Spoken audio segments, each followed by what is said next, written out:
ciudad, del tráfico, pero algo que nos anima es que en este primer domingo de septiembre volvemos a ver a nuestra familia. Yo os echaba mucho de menos, Damaris también, y supongo que vosotros habréis echado de menos a alguien aquí. Entonces, ¿qué tal si mirando a alguien le puedes decir, te echaba de menos?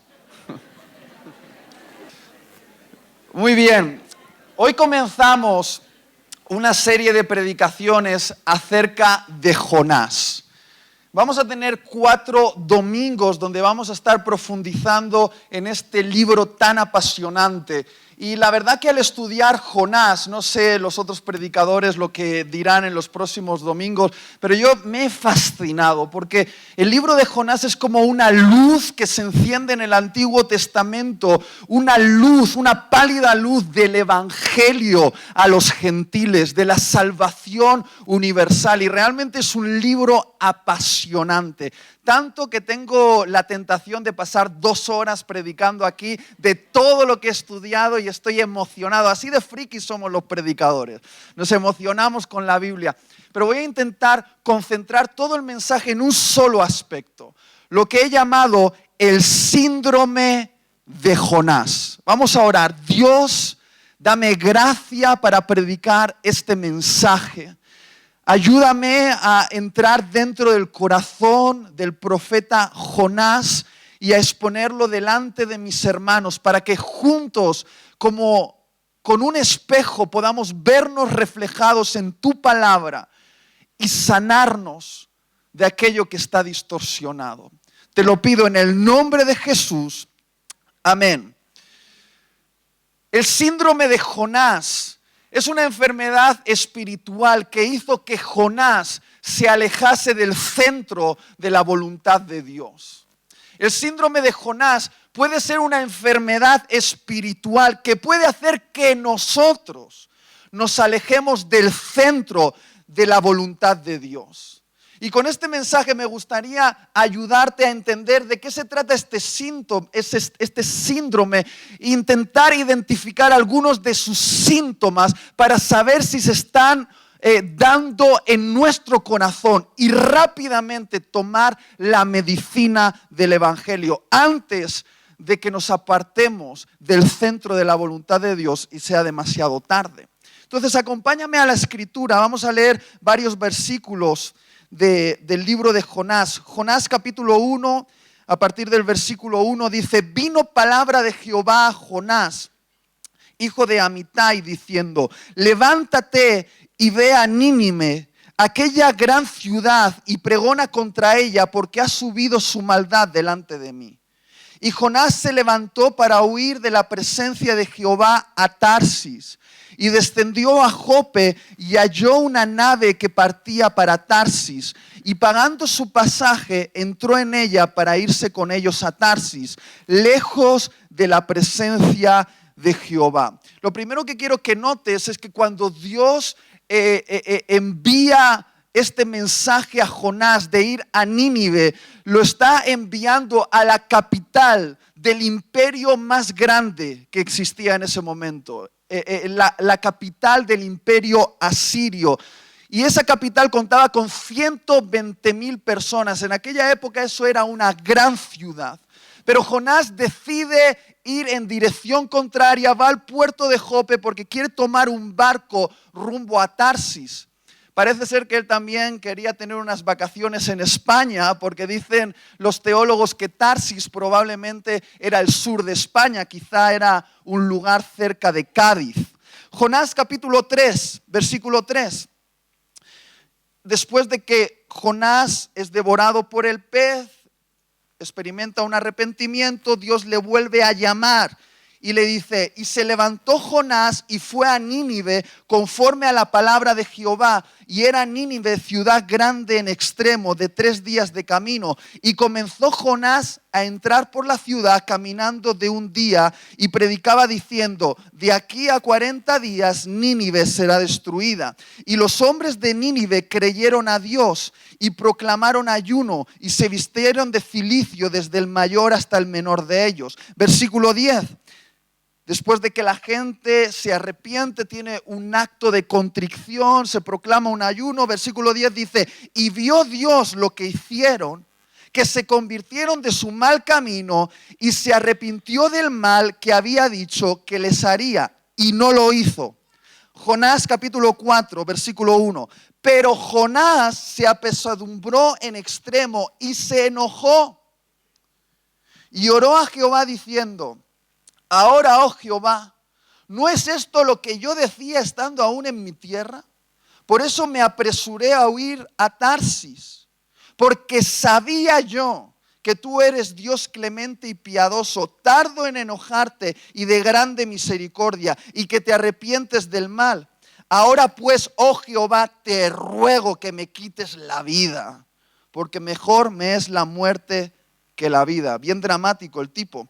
Y se subió a una montaña a contemplar, a ver si el juicio de Dios caía o no caía, y viendo que no caía, dice que se entristeció queriendo morir, y Dios le confronta a través de la historia de una calabacera bajo la cual él se había puesto para obtener un poquito de sombra, una calabacera que se estaba secando, y le dice, versículo 10, ¿tuviste tú lástima de la calabacera en la cual no trabajaste, ni tú le hiciste crecer?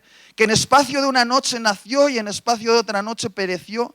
Y no tendré yo piedad de Nínive, aquella gran ciudad donde hay más de 120,000 personas que no saben discernir entre su mano derecha y su mano izquierda, y muchos animales.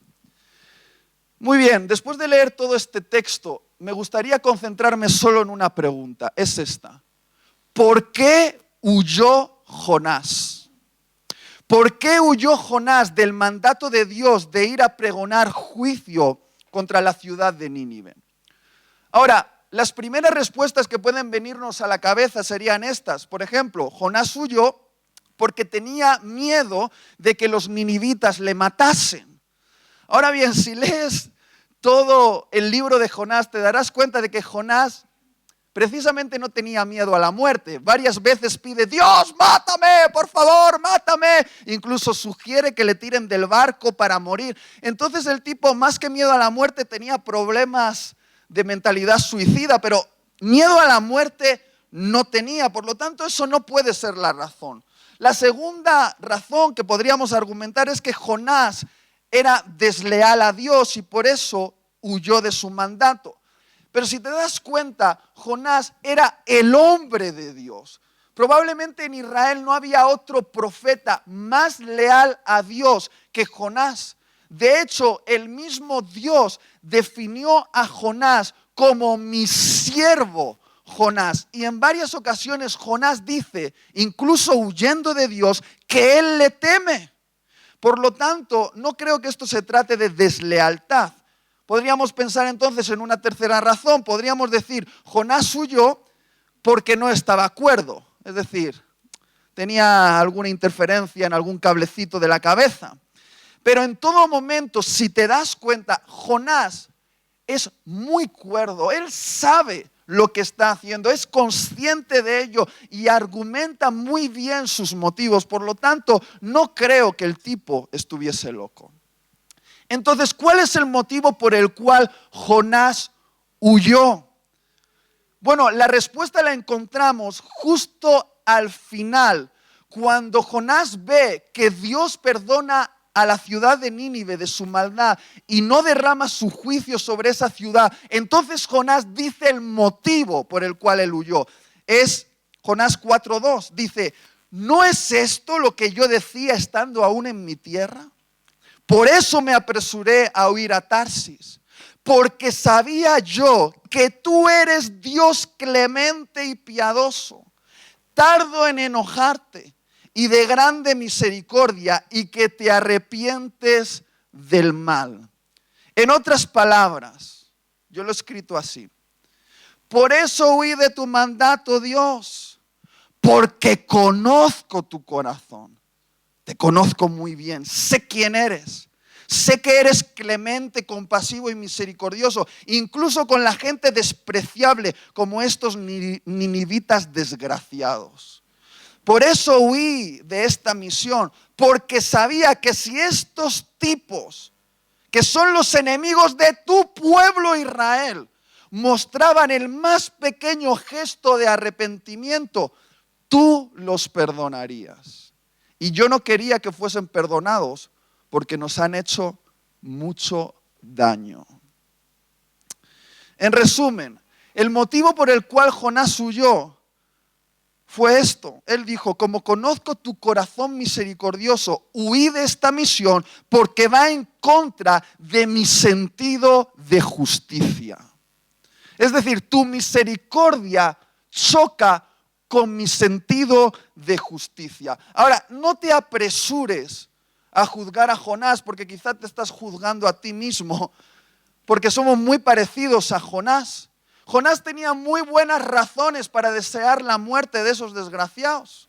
Mira, los ninivitas eran lo peor, de lo peor, de lo peor del momento, eran los más crueles. Dicen algunas excavaciones arqueológicas, encontrando ruinas de los antiguos templos asirios, han encontrado frisos con imágenes grabadas de lo que el ejército asirio hacía a las personas de las ciudades que ellos conquistaban. Les arrancaban la piel vivos, los empalaban metiéndoles, ya sabéis, un palo y colgándolos vivos aún en medio de los caminos de la ciudad. Les abrían la tripa y sacaban sus entrañas y las empezaban a esparcir por las ciudades que ellos conquistaban. ¿Tú te das cuenta qué tipo de personas eran estas? Eran malvados en extremo. Ahora, lo más importante no era solo su maldad, sino que además en ese momento, cuando Jonás recibió esta encomienda, el imperio asirio era el que tenía subyugado al reino de Israel.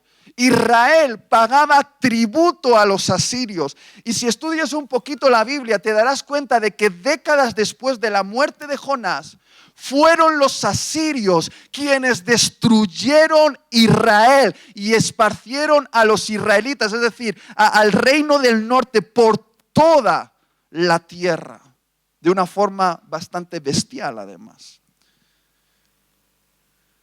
A Jonás no le faltaban razones para sentir lo que sentía. Si Jonás les advertía del juicio de Dios, pensaba, les estaba dando la posibilidad de arrepentirse. Y Jonás sabía que ante el mínimo gesto de arrepentimiento, el Dios misericordioso les perdonaría. ¿Y sabes por qué Jonás sabía esto? Porque eso es lo que Dios había estado haciendo durante siglos con Israel. Una y otra vez les había advertido de juicios y ante el mínimo gesto de arrepentimiento, Dios les perdonaba. ¿Y sabes qué? Jonás no era, como muchos predicadores dicen, el profeta rebelde. Quizá era el profeta que mejor conocía el corazón de Dios de todo el Antiguo Testamento. Él sabía el tipo de corazón que tenía su Dios. Por eso no quería ir a Nínive. Entonces la pregunta es, bueno, y Tiel, entonces ¿por qué huyó Jonás? Porque no quería darle la oportunidad a los ninivitas de que se arrepintiesen y fuesen perdonados. No podía soportar la idea de que los enemigos de su pueblo recibiesen misericordia. Y como he dicho, no por falta de razones. Es decir, la compasión de Dios hacia los ninivitas puso al descubierto el aborrecimiento de Jonás hacia esa raza, hacia esa cultura, hacia ese pueblo. Es decir, el sentido de justicia de Jonás era ofendido por el sentido de misericordia de Dios. Ahora, quizá tú no, porque no eres tan crítico contigo mismo como yo lo soy. Yo soy bastante crítico conmigo mismo. Y yo tengo un alto sentido de justicia, por eso me siento tan identificado con Jonás. Cuando yo veo que un tipo se sube en una furgoneta y atropella a gente en las Ramblas de Barcelona, escucho la noticia de que un hombre ha golpeado a su mujer hasta matarla o hasta provocarle un aborto, Cuando oigo que alguien ha abusado de un anciano en una residencia, ¿quieres que te diga lo que pienso yo? Pienso, ojalá esa gente se pudra en el infierno. Eso es lo que pienso yo, honestamente. Ahora, normalmente tarda poco tiempo el Espíritu Santo en recordarme que yo también me merezco pudrirme en el infierno. Y ¿sabes qué? A veces nuestro sentido de justicia se ofende con el sentido de misericordia de Dios. Y yo pregunto esta mañana, para todos aquellos que sean honestos consigo mismo, ¿no será que como Jonás hay cierto tipo de personas que nosotros no queremos que sean perdonadas? ¿No será como Jonás que en lo profundo de nuestro corazón, aunque no lo expresemos abiertamente con nuestra boca, deseamos que el juicio de Dios caiga sobre cierto tipo de personas? ¿No será como Jonás que somos capaces de alejarnos del centro de la voluntad de Dios por no acercarnos a cierto tipo de personas? Y digo esto en la era de la información, donde fácilmente se ve lo que cada uno opina, como si tu opinión fuese tan importante o mi opinión fuese tan importante que tenemos que decirla siempre por las redes, ¿verdad? Donde ves que cristianos, gente que forma parte del pueblo de Dios, vomita sus opiniones con un fuerte contenido de juicio sobre aquellos que están justo en el otro lado de su opinión. Y sabes que a veces pienso que esconderte detrás de tu avatar y escribir algo en Facebook, en Twitter, en Instagram, es fácil, pero ojalá te convirtieses tu usuario en las redes. Porque de la abundancia de tu corazón habla tu red social. Ahora, deducimos que Jonás se arrepintió de estos sentimientos tóxicos porque existe el libro de Jonás. ¿Y quién hubiese contado esta historia y los detalles de esta historia si no hubiese sido el mismo Jonás, siendo honesto y mostrando cómo Dios le confrontó? Por lo tanto, aunque uno diría, no tiene un gran final este libro, en realidad yo sé que lo tiene un Jonás arrepentido de lo que estoy llamando el síndrome de Jonás. Ahora, queridos hermanos, qué fácil es experimentar el síndrome de Jonás. Tú me puedes decir, bueno, Itiel, ¿me puedes definir a qué te refieres con el síndrome de Jonás? Yo lo he definido así. El síndrome de Jonás es alejarte del centro de la voluntad de Dios a causa de tu nacionalismo espiritual. Y esto de nacionalismo espiritual me lo he inventado yo. Y voy a intentar explicar qué creo que significa eso. Lo primero que me gustaría decirte es que Jonás era un judío patriota. ¿Cómo lo sé? Porque su historia no solo está en el libro de Jonás, sino también en Segunda de Reyes, capítulo 14. Y ahí descubrimos que Jonás, ese profeta, tenía un ministerio atípico al ministerio de todos los profetas contemporáneos, como Amós o Oseas, que profetizaron en tiempos paralelos que Jonás. Y generalmente esos profetas siempre tenían mensajes de juicio y advertencia contra Israel, acerca de la maldad de sus reyes y del pueblo. Sin embargo, Jonás fue elegido por Dios para anunciar un mensaje totalmente diferente. Jonás fue elegido para anunciar a Israel un tiempo de victorias militares, de expansión del reino y de prosperidad nacional. Es como si Dios pensó, mira, como después de tantos años advirtiéndoles de juicio no he ganado su corazón, voy a darle algún favor a este pueblo, a ver si con mi bondad los atraigo a mí. Y así ocurrió en el reinado de Jeroboam II. El pueblo de Israel extendió sus fronteras, ganó batallas y logró un tiempo de paz de aproximadamente unos 40 años. Era un gran tiempo para la nación de Israel. Probablemente ese mensaje tan favorable le dio una posición de privilegio en el palacio real. Seguramente Jonás, a diferencia de los demás profetas, era bastante popular en el palacio real. Eres popular cuando predicas grandeza para tu nación, la verdad. Probablemente Jonás era un profeta con un gran orgullo patriótico, que se ataba la bandera de Israel al cuello cuando profetizaba, que soñaba con tiempos gloriosos para la nación de Israel, que deseaba ardientemente que su patria recuperase el esplendor que había perdido. Ahora, imagínate este judío patriota de repente escuchar a Dios diciendo: Jonás, cálzate los zapatos y vete a predicar a la ciudad del imperio que se opone a todos tus sueños de grandeza nacional. Imagínatelo. Jonás, el judío de pura raza, huyó de la misión porque era contraria a sus ideales patrióticos.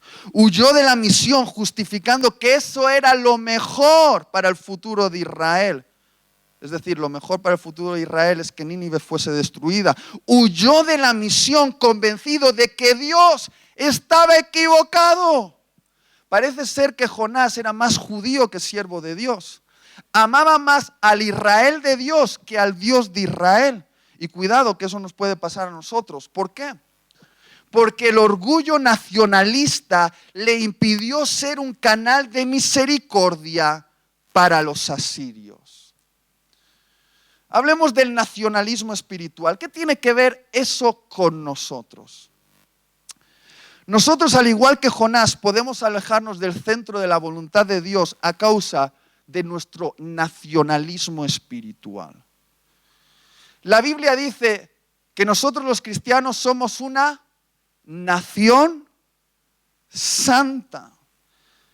¿Y cuántos saben que eso es bastante real? Porque como nación, el pueblo de Dios tiene su propio gobierno, tiene su cultura, tiene su moral. Incluso, hermanos, tenemos hasta nuestro propio lenguaje. Somos una nación. Y qué bueno es sentir amor por nuestra nación espiritual. Yo disfruto siendo cristiano, me gustan las peculiaridades de mi mundo, de mi nación, las tonterías nuestras, me encantan, me encanta mi nación espiritual. Pero queridos hermanos, qué horrible es convertirte en un nacionalista espiritual. Y tío, ¿por qué hablas de nacionalismo? ¿Qué autoridad tienes para hablar? Soy vasco. Si alguien aquí sabe de lo hermoso que es amar tu tierra, tu lenguaje, tu cultura, soy yo, pero también sé lo horrible que es un nacionalismo extremo. El nacionalismo extremo en el País Vasco se ha llevado a 829 víctimas por el grupo terrorista ETA. Sé algo del nacionalismo, crecí en ese ambiente.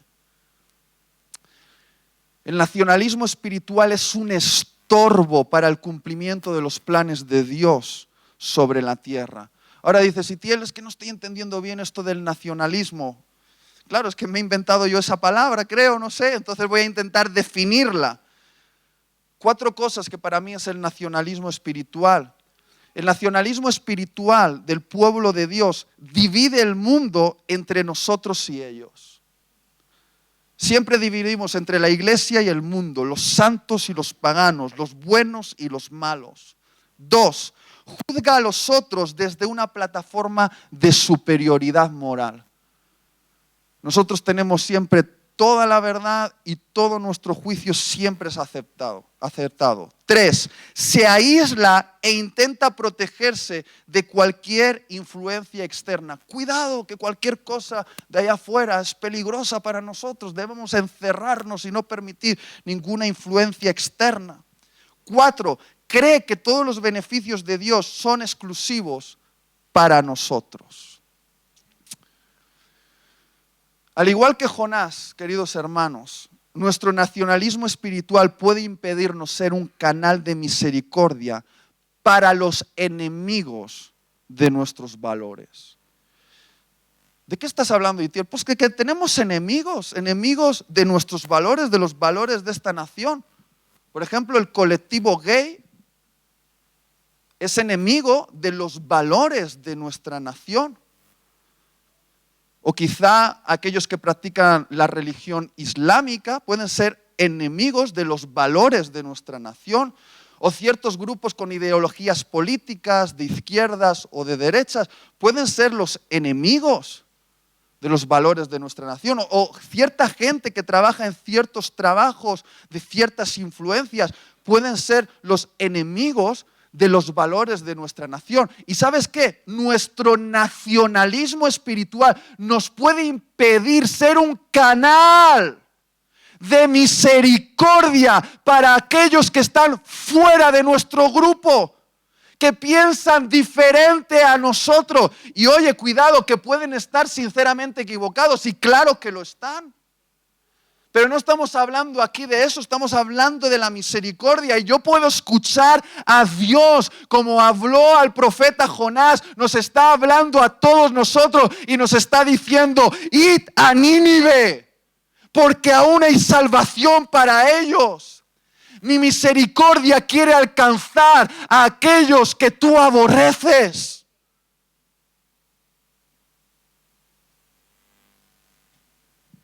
Y sí, todos aborrecemos a alguien. Eso es lo más instintivo de nuestra carne.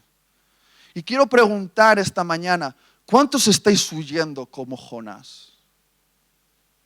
¿Cuántos estáis decidiendo no ir a Nínive a predicar porque creéis que eso traería problemas para Israel? ¿Cuántos deseáis, aunque en silencio, que el juicio de Dios caiga sobre aquellos que Dios desea mostrar su misericordia? Estoy intentando tratar un asunto profundo. Quizás sea la última vez que predique, no lo sé, aquí en Amistad. Pero creo que esto es un asunto importante. Te hablaré de mi pecado, no voy a hablar del tuyo. Me vi hace unos meses atrás en una conversación pues, con unos amigos pastores del ministerio, y uno sacó el teléfono móvil y nos enseñó un vídeo acerca de un espectáculo gay donde el artista finalmente termina cayéndose de una tarima súper alta y muere. Y el rollo, mientras veíamos ese vídeo, era que uno dijo, y cosa que nos provocó gracias a todos los demás: mira cómo se hace puré el marica. Y yo me reí. Porque realmente era un espectáculo vergonzoso en muchos sentidos. Y rápidamente el Espíritu Santo me habló y me dijo: ¿te ríes de la muerte de alguien que yo amo? ¿Te crees tú mejor? ¿Crees que eso merece una risa por tu parte de algún tipo? Y si somos honestos, todos nos hemos reído un poquito. Algunos tienen risa y otros, pero nos hemos reído cuando algo malo le pasa a alguien que está en el bando contrario. Observa atentamente el llamado de Dios a Israel, desde la primera página hasta la última. Dios llamó a Israel para, a través de su nación, bendecir a todas las naciones de la tierra. Dios llamó a Israel para que ellos fuesen un canal de misericordia para las naciones del mundo. Pero constantemente Israel se centralizaba en sí mismo, miraba por la grandeza de su nación y creaba fronteras para quedarse con todas las bendiciones de Dios. Una de las cosas más significativas de esto es que en el templo construyeron un muro de separación para separar lo que ellos llamaban el atrio de los gentiles, es decir, de los que no eran judíos, del atrio de los judíos. Y ese murito de piedra, que no estaba en el diseño original de Dios, tenía un cartel bien grande que decía: a cualquier gentil que se atreva a cruzar este muro, lo vamos a matar, en el nombre de Dios. Y así construyeron muros para los gentiles. Ahora, de la misma manera, Dios ha llamado a la iglesia para que a través de nosotros podamos bendecir a todas las naciones de la tierra, pero demasiadas veces impulsados por nuestro nacionalismo espiritual, nos apropiamos de las bendiciones de Dios. Nos concentramos a hacer cultos para nosotros mismos, eventos siempre concentrados para nosotros, nos aislamos, creamos barreras. ¿No será que nosotros de alguna manera también construimos muros? No lo sé, yo pregunto, no tengo las respuestas.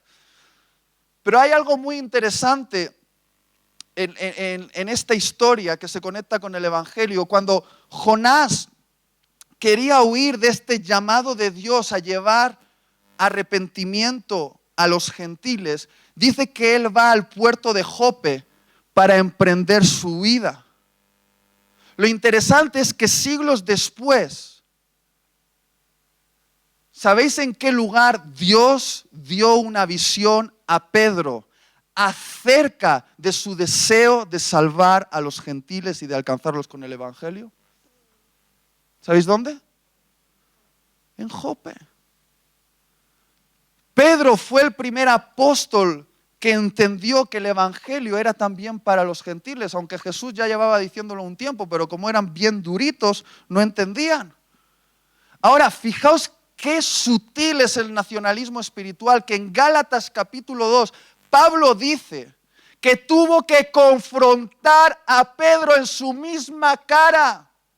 Porque Pedro, aquel que había recibido la revelación de que el Evangelio era para los gentiles, poco a poco se dejó llevar por su patriotismo y por alguna razón interna, quizá por su educación desde niño, que les enseñaban a despreciar a los gentiles.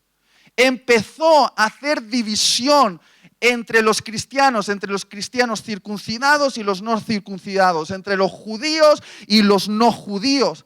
Era muy sutil, tampoco lo decía con sus palabras, pero ¿sabes lo que hacía? Cuando había una mesa donde había gentiles y otra mesa donde había judíos, ¿sabes dónde comía siempre Pedro? Con los judíos. ¿Por qué? Porque de una forma hipócrita quería caer bien a aquellos que pensaban que había cristianos de primera y cristianos de segunda, dependiendo de un prepucio. ¿Alguien me está entendiendo aquí? ¿Y sabes lo que hizo Pablo? Le dijo: Pedro, ¿no te das cuenta de que esa actitud es todo lo contrario al Evangelio? No tienes ningún motivo para sentirte superior si has entendido el Evangelio. Tú eres tan miserable como cualquiera en este planeta y tú has tenido la dicha de recibir una misericordia que tu mente jamás podrá entender. Espero que el silencio en la sala no sea porque ya me odiéis, sino porque estáis pensando. Ahora, tengo que ir terminando. Una de las consecuencias más dramáticas del síndrome de Jonás es que nos hace vivir una religión sin misericordia. Di conmigo, religión sin misericordia. Y mientras leo una famosa parábola que escenifica muy bien esto, me gustaría que pudiésemos ver el vídeo. Es la parábola del buen samaritano. Lucas 10 dice, versículo 25, y he aquí, un intérprete de la ley se levantó y dijo para probar a Jesús: Maestro, ¿haciendo qué cosas heredaré la vida eterna? Él le dijo: ¿qué está escrito en la ley? ¿Cómo lees? Aquel respondiendo dijo: amarás al Señor tu Dios con todo tu corazón y con toda tu alma y con todas tus fuerzas y con toda tu mente, y a tu prójimo como a ti mismo. Y le dijo: bien has respondido, haz esto y vivirás. Pero él, queriendo justificarse a sí mismo, esto de justificarse es muy interesante, dijo a Jesús: vale, ¿y quién es mi prójimo? Respondiendo Jesús dijo: un hombre descendía de Jerusalén a Jericó y cayó en manos de ladrones, los cuales le despojaron e hiriéndole se fueron, dejándole medio muerto. Aconteció que descendiendo un sacerdote por aquel camino y viéndole, pasó de largo. Asimismo un levita llegando cerca de aquel lugar y viéndole, pasó de largo. Pero un samaritano que iba de camino vino cerca de él y viéndole, fue movido a misericordia. Y acercándose, vendó sus heridas, echándole aceite y vino. Y poniéndole en su cabalgadura, lo llevó al mesón y cuidó de él. Otro día, al partir, sacó 2 denarios y los dio al mesonero y le dijo, cuídamele, y todo lo que gastes de más yo te lo pagaré cuando regrese. ¿Quién pues de estos 3 te parece que fue el prójimo del que cayó en manos de los ladrones? Él dijo, el que usó de misericordia con él. Entonces Jesús le dijo, ve y haz tú lo mismo. Todo comienza con la pregunta de un judío religioso a Jesús. Le dice, Jesús, ¿qué tengo que hacer para ganarme la vida eterna? Y Jesús le contesta, bueno, los mandamientos conoces. ¿Qué dicen? Y él, condensándolos todos en lo que conocemos como el gran mandamiento, dijo, amarás a tu Dios con todo tu corazón y amarás a tu prójimo como a ti mismo. Y Jesús le dijo, mira, has respondido muy bien. Todos tus cursos de teología han servido para algo. Haz tú esto. Y entonces el judío religioso le pregunta, vale, pero exactamente, ¿quién es mi prójimo? Porque esa es la pregunta, exactamente, ¿quién es mi prójimo? Porque si mi prójimo es alguien de mi misma clase, de mi misma raza, de mi misma ideología, creo que puedo amarle. Pero no te estarás refiriendo a prójimo en cuanto a esa gente llamada los samaritanos. Y qué curioso, ¿no? Aquí es cuando Dios se vuelve brillante. ¿Sabéis por qué los judíos odiaban a los samaritanos? Porque los samaritanos eran mestizos, eran descendientes de la mezcla que se había hecho entre judíos, ¿y sabéis quiénes? Asirios. ¿Veis cómo todo se conecta? Y de alguna manera los odiaban por herejes, porque pensaban que su sangre estaba contaminada. Y te voy a decir una cosa, al igual que los judíos, instintivamente nosotros pensamos en nuestro prójimo como alguien que está dentro de nuestro círculo. Alguien que nos gusta, con el que compartimos ciertos valores. Pero ¿qué tal si Jesús está intentando decirnos que nuestro prójimo puede ser alguien fuera de nuestro círculo? ¿Qué tal si tu prójimo es alguien de derechas mientras tú eres de izquierdas? ¿O qué tal si tu prójimo es de izquierdas cuando tú eres de derechas? ¿Qué tal si tu prójimo lleva velo? ¿Qué tal si tu prójimo, que es un hombre, vive con otro hombre? ¿Qué tal si tu prójimo practica algún tipo de actividad laboral contraria a tus valores? No lo sé. No todos somos hermanos, pero todos son prójimos. Te lo voy a volver a decir. No todos somos hermanos, pero todos son prójimos. Independientemente de su religión, ideología o orientación sexual, son prójimos. Y Jesús prohíbe acotar el mandamiento de amar a tu prójimo solo a aquellas personas con las que te sientes cómodo. Incluso aunque esas personas estén profundamente equivocadas, incluso aunque ellos intenten ser tus enemigos, se te prohíbe acotar la misericordia solo a tu círculo de comodidad. Porque te digo una cosa, estamos tan influenciados por política a veces más que por evangelio. Yo he escuchado discusiones ardientes acerca del juicio que caerá sobre aquellos que tienen otras ideologías políticas.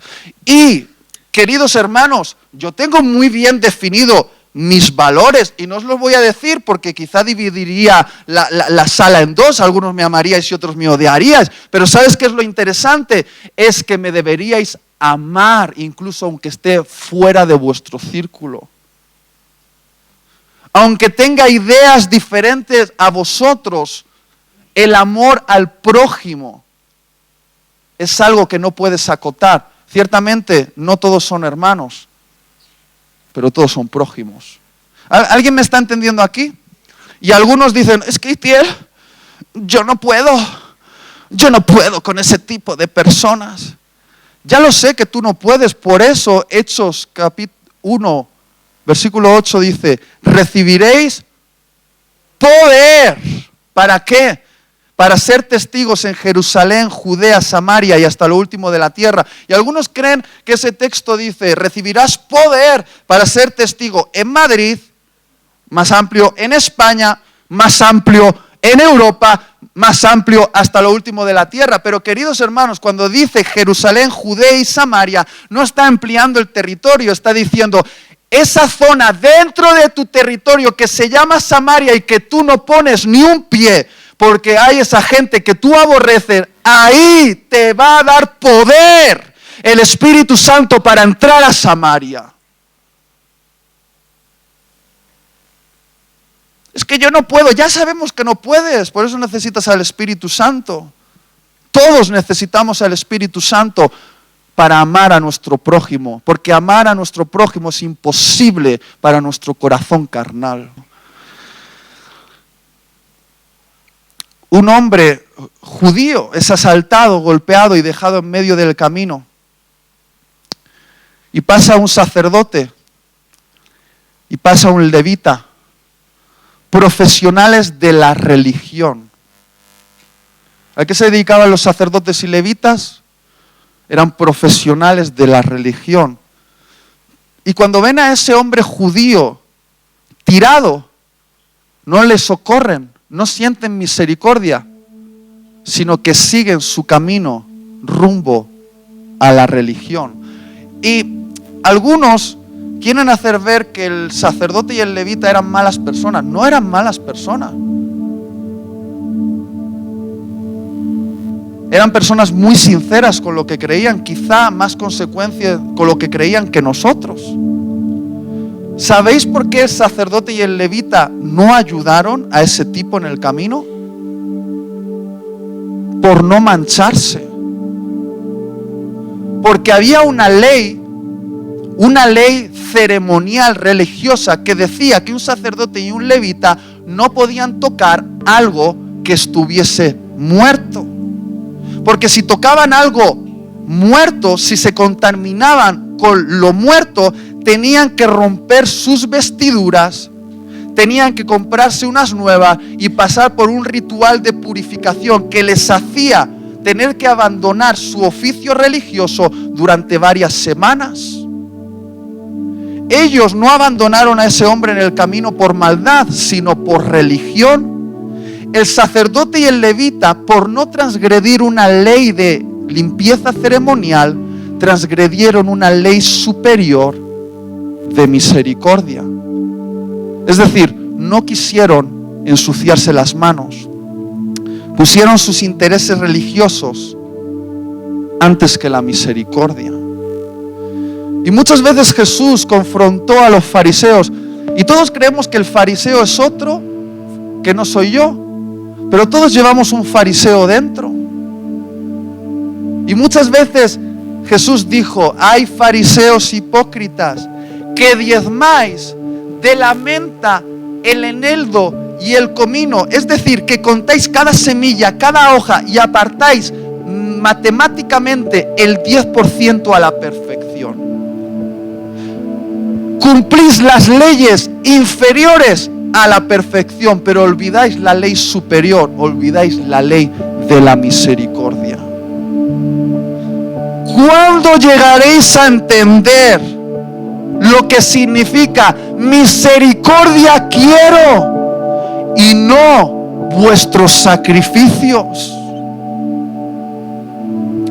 Creo que Jesús contó esta parábola para mostrar lo inaceptable que es una religión que carece de misericordia. ¿Y cuántas veces, no sé tú, pero yo transgredo la ley superior de la misericordia por cumplir leyes inferiores?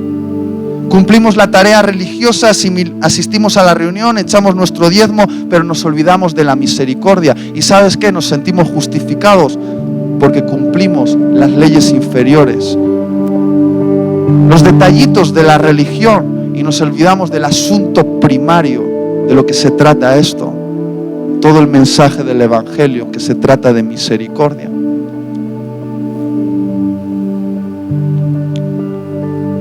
¿Cuántas veces yo no he socorrido a una persona en necesidad porque eso me iba a hacer llegar tarde al culto?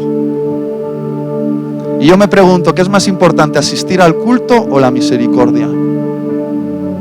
No estoy diciendo que que dejes de asistir al culto por misericordia contigo mismo porque tienes sueño, sino que si hay una necesidad en el camino, hay algo que es prioritario a asistir al culto. Es tener misericordia. Al samaritano no le importó la raza, la condición o el costo del favor a su prójimo. Dice la Escritura que fue movido a misericordia. La palabra misericordia en latín es una conjunción de dos palabras, miseria y corazón. Es decir, misericordia es el impulso del corazón que provoca una acción en favor de los miserables. Queridos hermanos, dejadme deciros algo de la misericordia. La misericordia siempre te perjudica de alguna manera. La misericordia siempre te perjudica de alguna manera.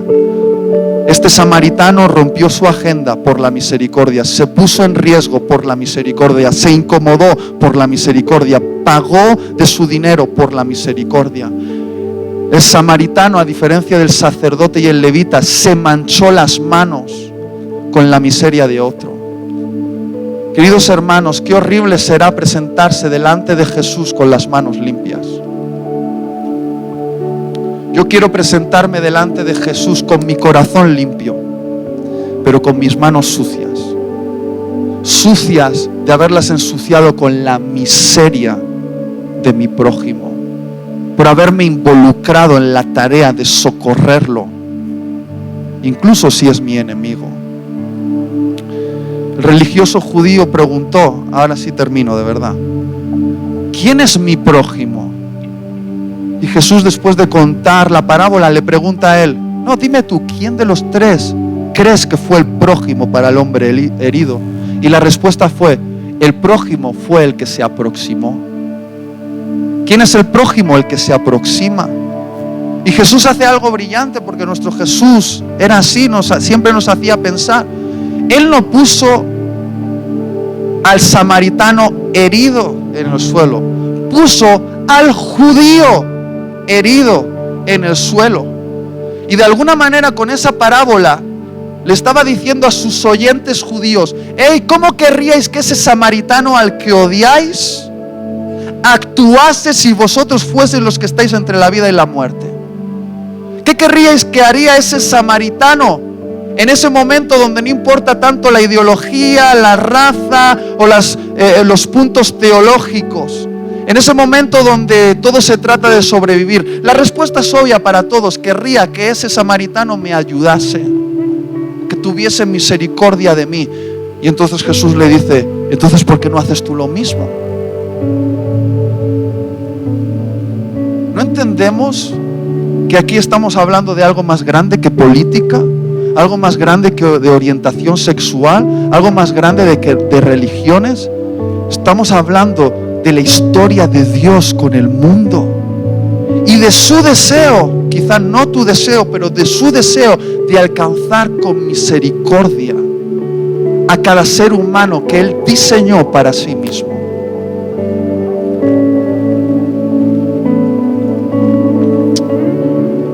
Pero ahí estaba Jonás, y quizá nosotros también, llorando por una calabacera que se había secado y no sintiendo nada por 120,000 personas. ¿No será que nosotros lloramos más por las estructuras que nos hacen sentir cómodos que por las personas que se pierden en esta gran ciudad?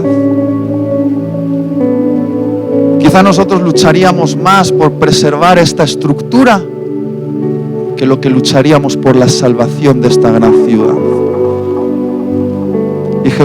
Y Dios le dijo a Jonás: mi corazón no funciona así. Ojalá entiendas la misericordia. Y esta es mi oración esta mañana. Puedes ponerte de pie conmigo. Puedes levantar tus manos con honestidad delante del Dios que tuvo misericordia de ti. Y decirle: Dios misericordioso, ayúdame a ser misericordioso. Que no cambie la misericordia, la ley superior, y me justifique porque cumplo leyes inferiores, porque voy al culto o echo mis diezmos o sirvo en algún ministerio en la iglesia. Señor, enséñanos a ser como ese samaritano que fue perjudicado por la misericordia, que se manchó las manos, y que esa sea nuestra ofrenda delante de ti, nuestras manos manchadas con la miseria de aquellos que ayudamos, no en nuestro nombre, sino en tu nombre, no por lo que nosotros sentimos, sino por lo que siente el Espíritu de Dios que mora en nosotros. Oro en el nombre de Jesús. Amén. Sé que no tenemos mucho tiempo, pero siempre terminamos orando. Me gustaría pedir a los ancianos o las personas que estén encargadas de orar que puedan salir aquí adelante. Y como es necesario, quiero preguntar: ¿hay alguien en esta sala que todavía no haya recibido la misericordia de Dios en su vida? Es decir, que jamás haya recibido la misericordia de Dios en su vida y piense que va rumbo a la perdición eterna. Hoy es el día de tu salvación. ¿Hay alguien aquí que quiere recibir la misericordia gratuita de Dios? Seas quien seas, hayas vivido lo que hayas vivido, la misericordia para ti es por lo que Jesús hizo en la cruz. Si estás aquí, te voy a pedir, y solo te voy a pedir esto, que levantes tu mano ahí donde estás. Puedes levantarla ahora. ¿Hay alguien que quiere entregarse a la misericordia de Dios? Levanta tu mano ahora. Veo tu mano. ¿Hay alguien más? ¿Hay alguien más? Veo tu mano allí también. ¿Hay alguien más? ¿Hay por ahí? Allí. Arriba, veo tu mano. ¿Hay alguien más? Señor, haz caer tu misericordia sobre todos los que han levantado sus manos y que hoy se sientan parte de esta gran nación, la nación que perdurará cuando todas las demás caigan, que es la nación santa del pueblo de Dios, tu pueblo, fundado en el Evangelio, lo que perdurará eternamente. Quiero invitaros a todos los demás que necesitéis oración. Quizá podríamos orar en esta dirección: dame más misericordia. O quizá por otra razón podáis salir aquí delante y recibir oración. Adelante.